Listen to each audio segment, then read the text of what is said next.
श्री सच्चिदानंद सद्गुरु साईनाथ महाराज की जय. Sri Sai Satcharitra, The Wonderful Life and Teachings of Sri Sai Baba, Chapter 25.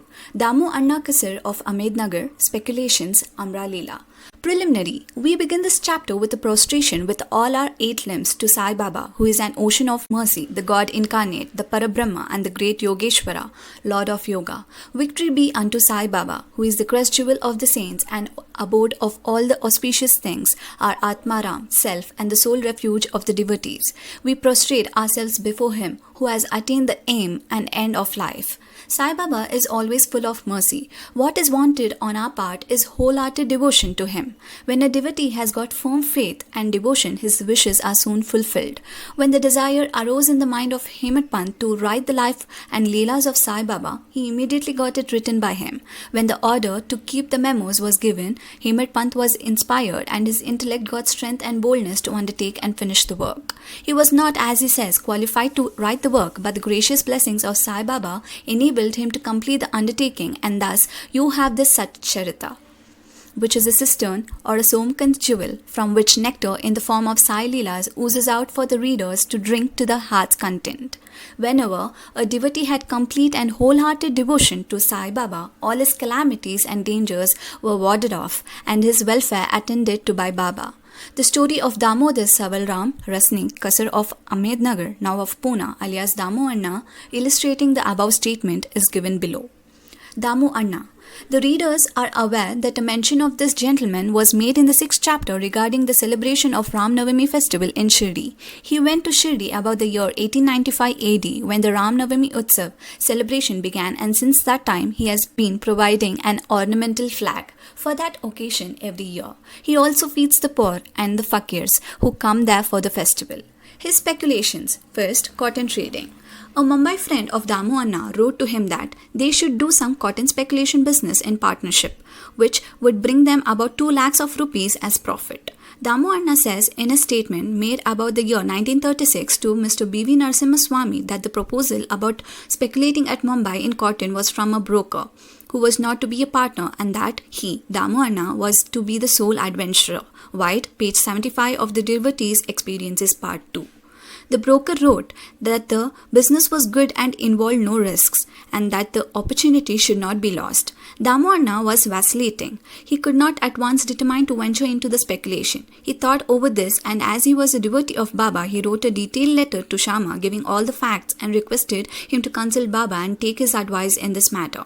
Shama got the letter next day, and when he went with it at noon to the masjid and placed it before Baba, he asked Shama what the matter was and what the letter was about. He replied that Damu Anna of Nagar wanted to consult him about something. Then Baba said, "What does he write and what does he plan? It seems that he wants to reach the sky and he is not content with what God has given him. Read this letter." Shama then said, "The letter contains what you have just said. O Deva, you sit here calm and composed and agitate the devotees, and when they get restless, you draw them here, some in person and other through letters. If you know the contents of the letter, why do you then press me to read it?" Baba said, "O Shama, read it. I speak at random, and who believes me?" Then Shama read the letter, and Baba heard it attentively and said feelingly, "The Sheth, Damu Anna, has gone mad. Write to him in reply that nothing is wanting in his house. Let him be content with the half loaf bread he has and not bother himself about lakhs." Shama sent the reply which Damu Anna was anxiously waiting for. After reading it, he found that all his hopes and prospects about lakhs of rupees as profit were dashed to the ground. He thought that he had made a mistake by consulting Baba. But as Shama had hinted in the reply that there was always much difference in seeing and hearing, and that therefore he should come to Shirdi personally and see Baba, he thought it was advisable to go to Shirdi and consult Baba personally about the affair. So he went to Shirdi, saw Baba, prostrated himself before him, and sat shampooing his legs. He had no courage to ask Baba openly about the speculation, but he thought in his mind that it would be better if some share in the business were assigned to Baba, and said in his mind that if Baba were to help him in this transaction, he would surrender some share of profits to him. Damu Anna was thus thinking secretly in his mind, but nothing was veiled from Baba. Everything, past, present and future, were clear to him. A child wants sweets, but his mother gives bitter pills. The former spoil his health while the latter improve it. So the mother, looking to the welfare of her infant, coaxes and gives bitter pills. Baba, kind mother as he was, knew the present and the future prospects of his devotees, and therefore, reading Damu Anna's mind, he openly spoke to him. Bapu, I do not want to be entangled in any such worldly things, sharing profits. On seeing Baba's disapproval, Damu Anna dropped the enterprise. Second, grain dealing. Then he thought of trading in rice, wheat and other grains. Baba read this thought also and said to him, you will be buying at 5 seers and selling at 7 seers a rupee. So this business was also given up.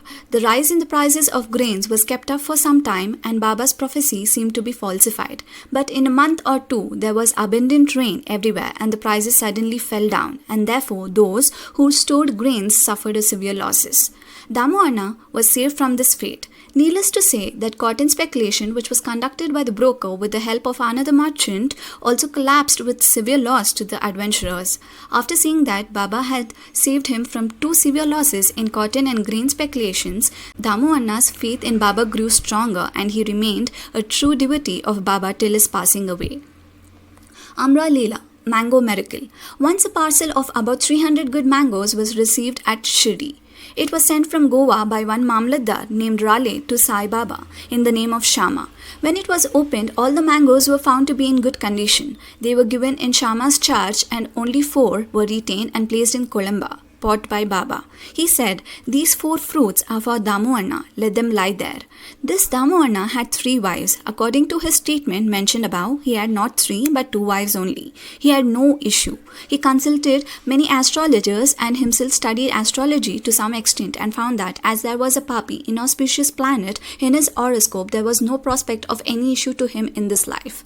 But he had great faith in Baba.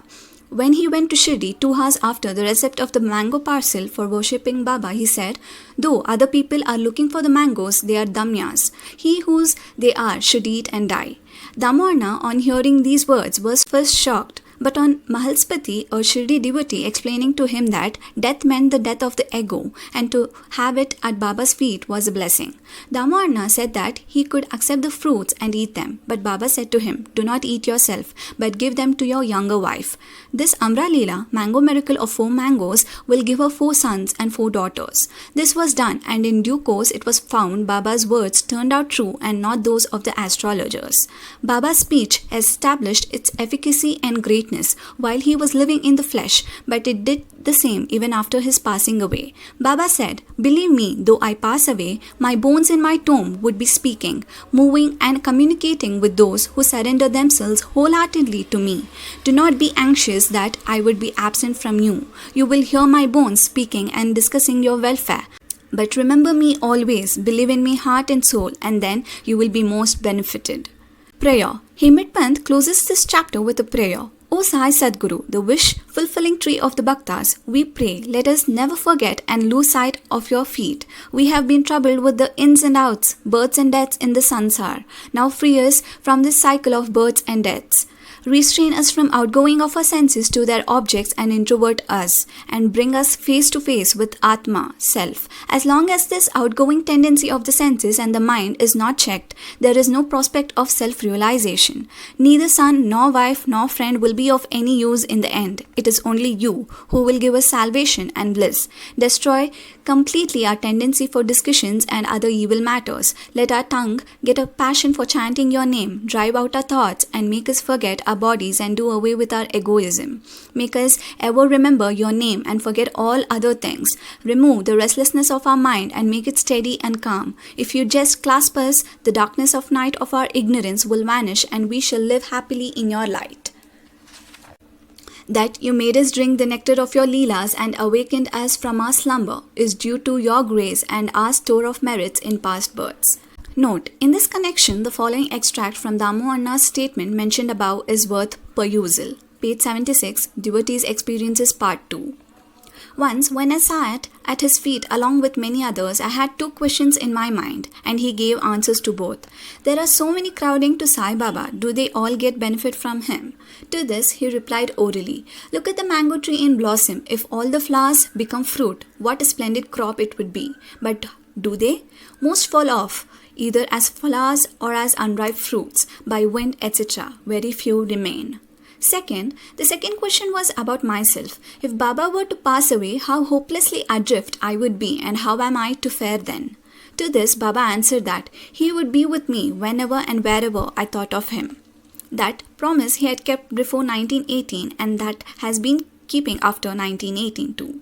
He is still with me. He is still guiding me. This was about 1910-11 when my brother separated from me and my sister died. And there was a theft and police enquiry. All these incidents made me very disturbed. When my sister died, my mind was much upset. I did not care for life and enjoyments. When I went to Baba, he pacified me with his Upadesh and made me eat a feast of Puran Poli at Appa Kulkarni's house. There was a theft in my house. A 30-year-old friend of mine stole my wife's jewel box, including her auspicious nut, nose ring. I wept before Baba's photo. The next day, the man returned the jewel box and asked for pardon. Both to Sri Sai, peace be to all. Pranams, Sri Sai.